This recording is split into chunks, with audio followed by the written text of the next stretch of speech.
Free fire গেমটা এমন একটা গেম যেটা যে একবার খেলছে সে বারবার খেলতে মনে চায়। প্রথম প্রথম পারবে না, কিন্তু চেষ্টা করতে করতে যখন পেরে যায় তখন আর ছাড়ে না। আর এই গেমটা যারা একবার খেলছে, যার মনে একবার জায়গা করে নিয়েছে, সে কখনোই এই গেমটা বলতে পারবে না। সে যদি একদিন 2 দিন 7 দিনও না খেলে, সে 7 দিন পর আবার ঠিকই এই গেমটার ভিতরে ঢুকবে। কারণ এই গেমটা কখনো কাউকে কষ্ট দেয় না। এই গেমটা সবসময় সবাইকে আনন্দ রাখে।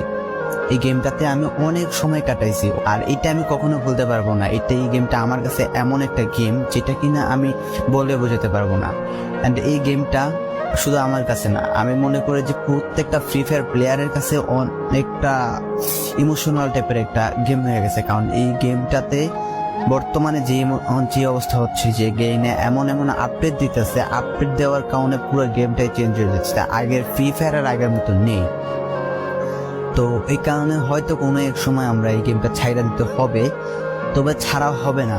যদি ছাড়া হয় তাহলে শুধুমাত্র গেমটা ব্যান্ড হওয়ার পরে ছাড়া হবে। তো যদি পার্মানেন্টলি গেমটা ব্যান করে দেয় তাহলে আমাদের এই গেমটা থেকে বিরত থাকতে পারবো। আর না হলে কোনোভাবে ছাড়া, যতই আপডেট আসুক না কেন আমরা ছাড়তে পারবো না। এই গেমটার প্রতি যত একটা মায়া জড়াই গেছে, তো এটা আমাদের পক্ষে ছাড়া একবারই পসিবল না।